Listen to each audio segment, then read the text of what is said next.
Every video game series has cut content, scrapped ideas, and unused assets. Minecraft? Beast Boy. Fallout New Vegas? Well, apparently everything that was ever planned for the game was removed. Grand Theft Auto. Hot Coffee and Nico's Gloves. For some reason, seriously, Rockstar, why'd you even cut these out at like literally the last minute? This is borderline false advertising, if not literally false advertising. Anyway, with that being said, this of course means The Elder Scrolls 2 has cut content, because yes, it too is a video game series. The series has gone on for a long time, probably longer than you think. Yes, The Elder Scrolls is older than Fallout by a few years, unless you're counting Fountain of Dreams. So of course, the long series has a hefty collection of unused assets and scrapped concepts. We've got missing cities, unused areas, scrapped plot lines, planned mechanics, and my favorite, entirely scrapped games. We've got more than one of those. Some of these almost made it into the game, while others never made it off the big whiteboard in Todd Howard's office. I'm gonna break these down game by game, even if this does result in some games having a lot more to talk about than others. Alright, let's get on with it.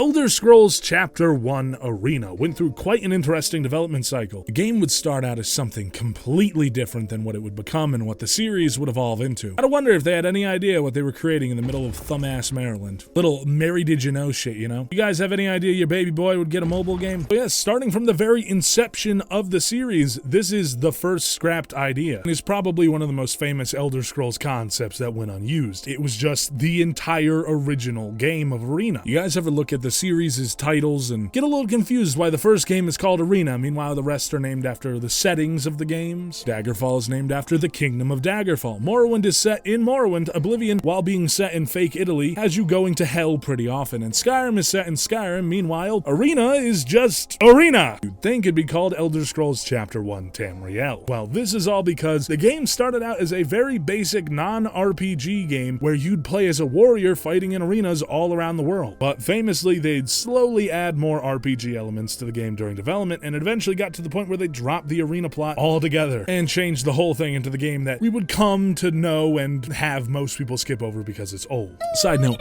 you are incredibly weak if you can't handle Arena's old jank. I mean, come on, get with the program here. Funnily enough, after all was said and done, there were no arenas in the game at all. Instead of changing the name, they just slapped an RPG-sounding title to the top of it and called it Elder Scrolls Chapter 1 Arena. Literally, by Bethesda's own admission, the name at the time meant literally nothing, and it just sounded right. It appears they basically did this because they didn't want to hire another graphic artist to draw up a new logo for a new name. Although, that being said, the location naming convention the other games follow did start right here, because the writers came up with a clever little line where it said that Tamriel was so violent, the whole continent got the nickname The Arena, which of course was, you know, never referenced again outside of the first game in any of the other games, except for one line 3 games later. Never change, Elder Scrolls. Never change. This next part has been something I've wanted to talk about for a long time, but have you ever just wished there was a console port for the earlier games? I know a lot of people beg for the first 2 Fallout games to be brought to Xbox. I'm sure someone outside of me wants to play this with a controller, and well, that was actually gonna happen. Yes, there was 2 planned releases for Arena for the PS1 and the Sega Saturn. Unfortunately, these 2 ports never came out, but we did get some cool-ass looking Japanese gaming magazine articles and unused box art for the ports. The box art for these unreleased Japanese ports being done by the late Yoshitaka Tamaki, best known for his work on the Shining series. My favorite thing about this art is that it continues the tradition that started by the real Arena box art by featuring a bunch of characters that don't actually exist, that were just made up on the spot. ESO seems to be carrying that torch, I suppose. I really wonder how the series would have changed if these ports did come out and, well, did well. The series wouldn't come out on consoles until Morrowind was released on the Xbox. Maybe it would have made them get rid of the amazing combat of Arena that they put into Daggerfall, but who knows? Small thing to mention is that somewhere between Arena being a fantasy RPG that we know today and the gladiatorial combat game it started as, there was a planned party system for the game that seemingly included permadeath, or well, at least a very harsh looking texture for representing your companion going down. People don't really talk about this, but Bethesda didn't really do companions in any of their other games up up until Skyrim, and with Skyrim being said, I would say more until Dawnguard released, where they said, okay, well, what if we made like a real character that people liked? Oh, they even made fun of the idea of companions existing in Oblivion. It wasn't their bag. I mean, it feels like they begrudgingly included them in Fallout 3. This next part is our first scrapped game, of which, yes, there's more down the line. This somehow flew under my radar for a long time. I only found out about it while reading lore articles on the toilet. For Daggerfall, there was Elder Scrolls Chapter 2 Mournhold. Sort of. See, the original idea for Arena was that they were just gonna make tabletop RPG style expansions for the game, all having different chapters of the same larger story. This too ended up being a scrapped idea. They played a lot of D&D while making the first two Elder Scrolls games, you gotta understand that. There was a good handful of ideas floating around during Mournhold's planning stage, and yeah, it seemed that no matter which way they went with the next step in the Elder Scrolls series, the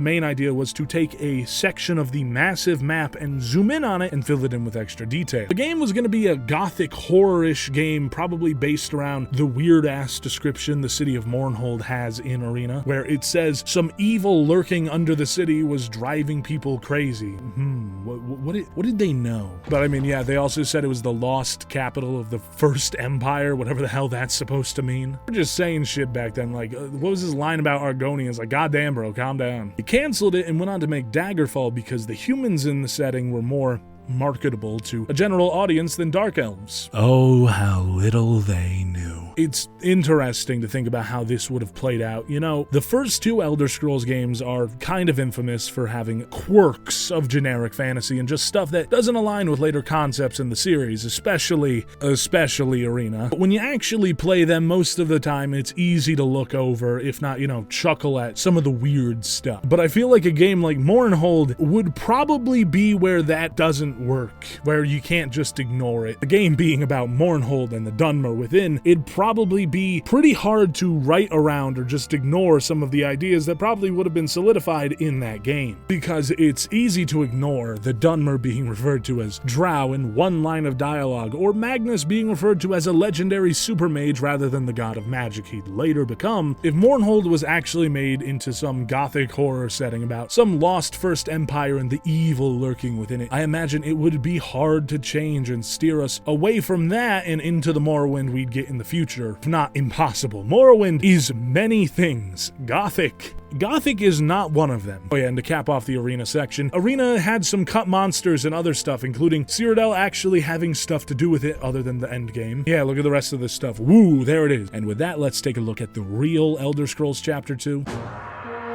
Researching Daggerfall has been kind of a pain. There's just so much unused and scrapped stuff, but like 99% of it is just really small little bits not worth talking about. Like, I can't just sit here and go, guys, did you know that there is an unused animation of some royals waving a sword around? Crazy, right? I can't do that. Despite what my views may say, I'm not a Fallout channel. I'm not about to spend my entire life milking cut content, but I was able to dig up some interesting things from the mountains of unused textures. Daggerfall originally had much smoother animations. For the time, its animations are fine, standard really, but obviously they're just a bit simple. I mean, guards just kind of float at you while shimmying around. But as you can see, a lot of the animations were originally made to be super smooth, but were cut due to hardware restrictions, you know, tale as old as time. Some of these just feel like too smooth at times. On a related note, I found out while looking at these that there was originally going to be horseback NPCs. You can ride a horse in first person, but nobody else does in the final game. Another cut feature was, well, having some amorous adventures alongside being a spy. This isn't at all surprising. Daggerfall was a very nude game. And I don't just mean that because without clothes and armor, your character has they boobs and or sinister shadow balls out. I mean, just like in general, you go into a church or something and there's always like a sprite of a topless woman, and there's also a lot of oiled up buff guys as servants. I'm just saying. We still have the unused text for engaging in these recreational activities, but what we don't have is the unused art that would have accompanied it. Yeah, apparently Todd Howard, the Goon King of Tamriel, has that shit under lock and key, or at least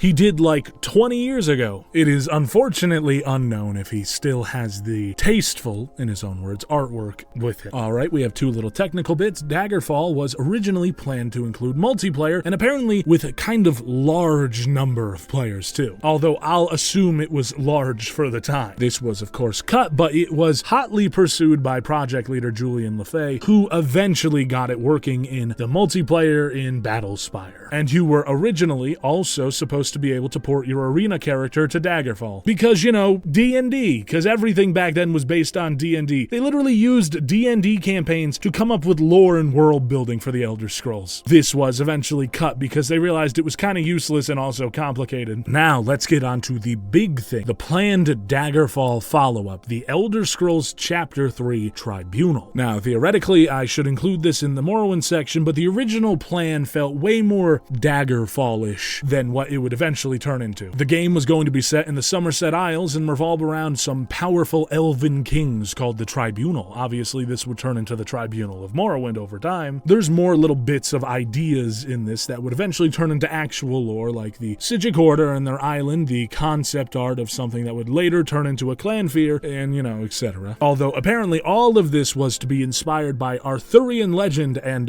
Harry Potter, of all things. Late 90s sure were an interesting time. Even more interesting than the 90s as a whole. This whole game was supposed to stem from Morriga's wedding quest in Daggerfall. Yeah, this main quest, side quest, listen, Daggerfall's main quest was built a little weird, was going to be the keystone that would bridge the plots of Daggerfall and Tribunal for some reason. This isn't even a retroactive thing either. That was the purpose of the quest being in Daggerfall, as far as I found. It was originally written into the game from the start to lead into the next one. So when you're doing Morriga's wedding quest, you are doing a prelude to a game that doesn't exist. It's an interesting thought, although again, I think like with Mournhold, we're much better off with the game we got. One last thing, because I have nowhere else to put this in the video, and this was all the same era of the Elder Scrolls series. Redguard had many planned sequels, famously the Eye of Argonia, but also a game set in elsewhere called Paradise Sugar. God, it just makes me so mad that Redguard flopped. Apparently, Cyrus as a character was really liked by the old Bethesda crew, and they wrote a whole bunch of stuff for him. But people, you people, didn't like Elder Scrolls Adventures Redguard, so we'll just never get any of that. You bastards made Bethesda's Group OC a forgotten relic of a character, and I hate you for it. Goddamn, the last time they acknowledged him was for Black History Month, for a Twitter post where they made him look 20 years younger and gave him a completely different haircut. Oh yeah, and you can like steal his fit in Skyrim Anniversary Edition for some reason. Anyway.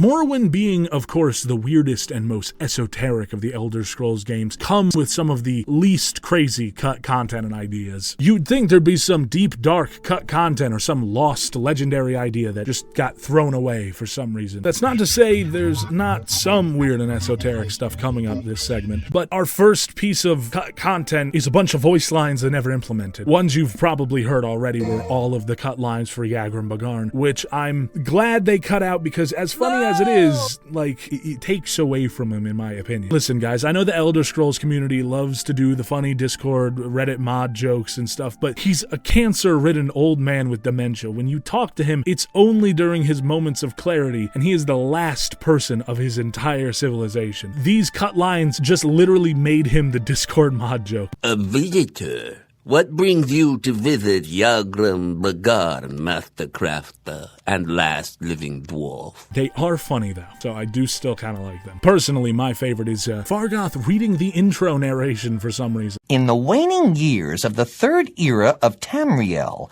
a prisoner born on a certain day should be sounding like Lupin the Third. And of course, the cut line of dialogue you might not even have ever realized isn't in the game. The legendary Dagothr line, "Have you brought the false copy of Sunder?" does not exist in game, because this false copy doesn't exist either. This was a weird planned dupe of Sunder you were supposed to be able to run into and I guess possibly bring to Red Mountain and get laughed at. It's really odd when you think about it for for a sec, how would this have impacted the plotline? Why was there another Sunder? Why does Daggerfall know about it? And what the hell does false copy mean? How is something an illegitimate bootleg? Morrowind was supposed to feature originally a progressing blight. There would have been areas that would have been taken over by Daggerfall and his forces. There would have been armies patrolling areas, entire cities that were supposed to fall during the main story, and the plot was going to feature all of Morrowind and House Dres. Due to the game being in the new 3D engine, this scope and scale simply weren't meant to be. So they reduced the amount of real-time armies and, blight, and also took it away from all of Morrowind and just put it on Vardenfell. And this leads me into the most interesting section of the Morrowind segment, if not the whole video. Morrowind was a big step in the series, and even saying that is a little bit of an understatement. Not only was a game of this scale going to console, but an open world, fully 3D game too. To top that off, the series was about to step out from its generic fantasy skin it had already started shedding in Daggerfall, and everything was about to change and get a lot more French inspired, if you get what I mean. So there was a lot of pre-release screenshots showing off the game as it was coming together. And this shit may look archaic to some, but at the time, this was the future. I've seen a lot of these floating around for a while now, and the further you go back, the weirder they start to get. At a certain point, it ends up feeling like a creepypasta. Here, as we start, you might notice that there's just a different vibe, a certain different je ne sais quoi, rather than the one we got in the final release. I think the lighting looks different, but as you keep going back, the screenshots start featuring old textures, some cut armor, and the original look for the Ordinator armor. Here we can see the game was originally a lot more saturated. Morrowind is certainly a game with color, no doubt, but these original textures were hitting Halo Reach forged juicy color filter levels of color. The old armor textures too just feel a lot more cartoony, for a lack of better words. The whole game has a different, less oppressive vibe than we would get later in development. Now, on to my favorite. These screenshots. I don't think I even need to explain what's wrong with some of these. I've seen them for so many years, and nobody really talks about them. They'll be talking about Morrowind in a video, and they'll just slap this in the video and not even mention how wrong or weird it looks. There's just something so ethereal about these, because anyone who's played Morrowind can immediately see these are not real. They are downright nonsensical in certain aspects, like everything going on in this one. Nothing about this one is right. And this one is just, I don't know how you could even look at this one and put it in a video without noticing something is up. This looks like a Zelda game with how it's presenting the Morrowind shopping experience. A far, far cry from the simple menu we got at release. Thankfully, finally, while researching this video, I got the answers I was looking for. These screenshots were based off of concept art done by Michael Kirkbride. So these are basically just in-engine mock-ups, but they're still just so odd. It's like Morrowind from another universe, and it's kind of sad some of this didn't make it into the actual game, because as much as I love the Elder Scrolls, the games have always lacked a certain level of presentation to them, a certain level of panache. They're just very utilitarian in a way. Do you need to have an NPC drive you around in a gondola? No, so we don't get that. No gondola, but Bethesda, maybe I want that. Maybe that's for enrichment. Anyway, I had thought I had seen the end of weird early Morrowind screenshots until I found these.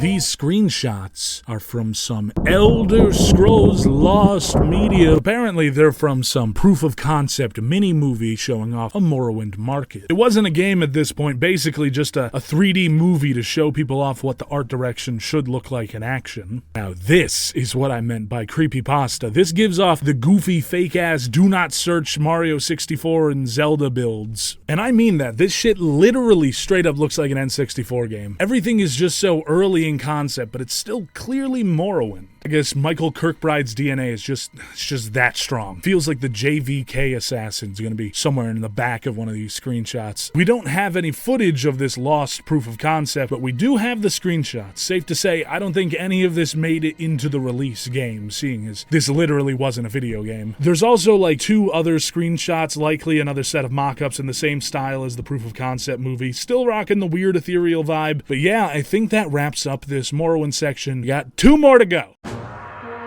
Oblivion has some of the most normal instances of scrapped stuff. A lot less lost Elder Scrolls Morrowind 64 looking ass shit, and just more missing cities. And yes, of course, I am referring to Oblivion's probable most famous piece of cut content, the city of Such. The city was removed and demoted into an old rundown fort. This is so famous because the cut must have happened fairly late into development, because you can see an old version of the Oblivion map on the start screen, and bam, there it is, just sitting there like it actually matters. I can't find much of a reason why it was cut, so we can assume it just comes down to the idea that it's probably just unneeded. I don't know. This isn't the first or last time this has happened, and it'll probably happen again in the future. Elder Scrolls has a myriad of cities that just go either missing or get turned into something else. There's still bits left over from when Such was a city, and that's with a few notes left about the NPC, Hazan, being from Such. It was supposed to be involved with the Such Fighters Guild. Damn, they stole his city and his job from him. They didn't erase its city status from the lore though, and you can go to it in ESO while it's still an actual city with people in it. The more interesting and large piece of cut content was the arenas. One of Oblivion's best quest lines is the arena. It's just some of the most fun you can have while beating up prisoners with a pig named Porkchop. Turns out though, it was originally meant to be bigger. There was supposed to be an arena in every city rather than just one major one in the Imperial City. We can actually see two of the cut arenas via some behind the scenes videos, although our looks at them aren't too clear, although we can still make out some detail. Honestly, it's kind of hard to imagine where they'd fit in, and the two we can see, they just kind of feel so blopped there. Although I suppose that's just because I'm so used to the actual game that came out. Moving away from cut content for a section and onto scrapped ideas, Oblivion was supposed to have a much different vibe. Oblivion was supposed to be very Kirkbridean in its design, much like Morrowind was. Paraphrasing from the quote I can remember, it was supposed to be a jungle, a very thick jungle that was bubbling with ancient magics where you couldn't walk 10 feet without accidentally stumbling across an ancient elven ruin. Just plop in the middle of that were Italians for some reason. Apparently, according to some people, Todd Howard watched Lord of the Rings and he said, fuck that shit, we're doing this. Whether this is true or not, is up for debate, just like, Michael Kirkbride doing 50,000 grams of who even knows what and writing lore. Now, some people say that like, oh, damn, Oblivion, it got super like genericified in its aesthetic and that's so sad. But I disagree. I think if everything was so Michael Kirkbride like, it'd be too much. I like that each province, each culture is uniquely weird in their own way, and they're not all just weird in an old French comic artist mixed with Eastern religion way. So yeah, you know what? I am glad that Todd Howard said fuck that shit after watching Lord of the Rings, even if Morrowind is the cooler looking game. Okay, to pad out this Oblivion section, this was also on the cutting room floor. I just felt I needed to mention this, that Goon Howard almost stroked again. Apparently the female characters in Oblivion were almost topless just like they were in Daggerfall. But this time, we have the textures, yes, but not only do we have the textures, they're still in the game, yeah. They're just blocked by the underwear. So, I mean, technically it's not cut content, but you can't see it under normal means either. I mean, we even have the Dremora. The Dremora had boobs. Okay, now on to some real shit again. Oblivion's original story was actually going to revolve around the secret plot set up by Yeagar Tharn, the villain of the first game. These weird secret plans have been sprinkled throughout the other games, mostly the spin-offs, and have yet to actually be paid off in any way. And apparently we were going to get a conclusion to this in this plotline. The only issue is it never happened. I think it's a neat idea to revisit an old villain's plans, especially with the weird mysteries set up in the spin-offs, but I think that's where they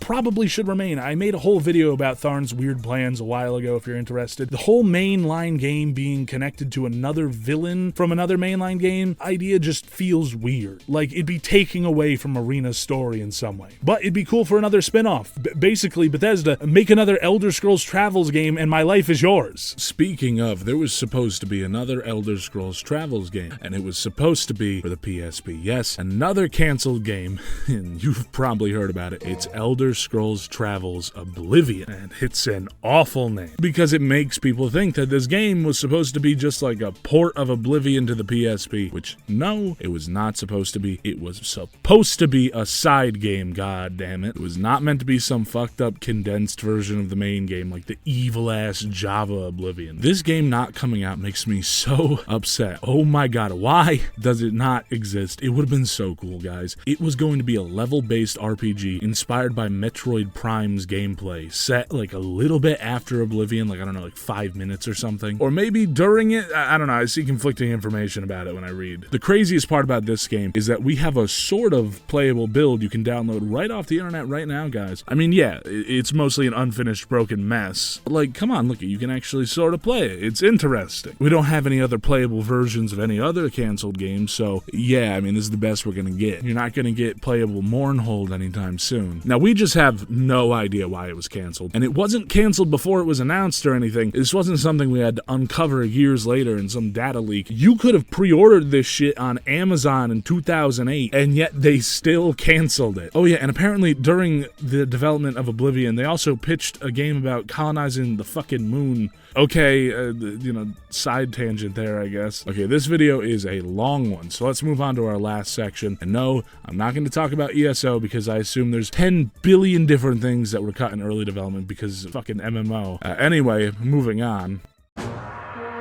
Skyrim has plenty of cut things like, small things, like we found an iron staff in the files, and it seems that maybe there was going to be Morrowind-style staffs, whatever, in the game at one point, and oh my god, why did they cut that out? But that's besides the point. So yeah, we just got a ton of small stuff, so I'm going to be covering just the 3 biggest things, 2 of them being the original plan for Skyrim's story, and the pit. This is going to be the shortest segment we have by far. The pit is a famous cut area of Windhelm, which would have acted as Skyrim's version of the Imperial Arena, but it was a lot smaller and a lot dirtier in a sense. Less glory and fame and more underground blood sports kind of, vibe going on here. This was almost finished before it was cut. I'm pretty sure there's like a lot of it left in the files. So people have known about the pit for years, and there's been many mods to bring it back, and they don't even do much. They basically just turn it back on. As far as I've read, I don't think we really even know why they cut the arena out. But here we are, 2 Bethesda games with finished arenas that were just removed from the game anyways. I really hope this doesn't happen again. I mean, there was even a basically unused fighting arena in Fallout 4. Bethesda, just release the goddamn thing. Please, what are you doing? Ship an arena already. You've done this like 3 games in a row, basically. Goddamn, Blades at least has an arena, but you can only fight real other people in it. But I mean, hey, that's something at least. Now, if only it was ported to PC.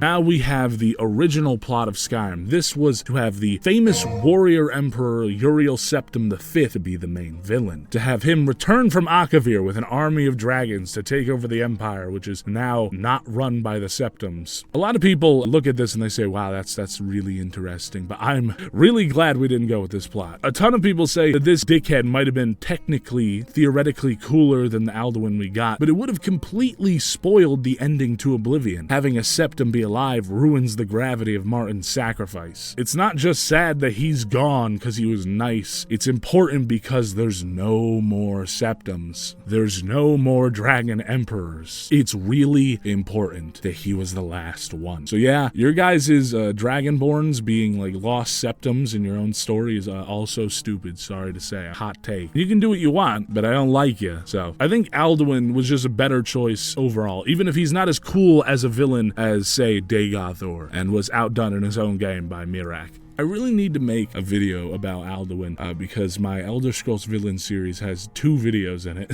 I'm gonna get around to it, I promise. And finally, Skyrim was going to have a lot more small towns featured an arena like Granite Hill, but for one reason or another, these places were removed, and another entire city got the such treatment again. The grand, the elegant, the honorable city of Snowhawk was originally the westernmost city-state of Skyrim, as seen in Arena, but of course, it got downgraded to, again, an old fort ruin. Unlike such, where we have a 3D experience for it in ESO, Snowhawk is currently entirely bound to Arena, and that's the only way we're going to see it as a city for the foreseeable future. We don't know what happened to the city in lore either. It was just kind of abandoned at one point, and I guess crumbled down to the point where it's only a tiny fort left, but I mean, hey, it has a jail.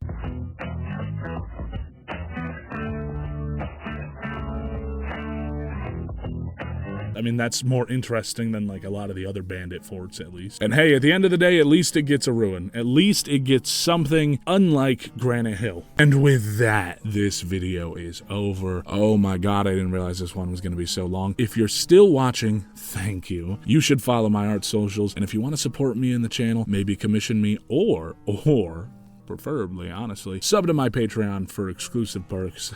Yeah. In the script, I have a sunglass emoji. See ya. I'm out of here.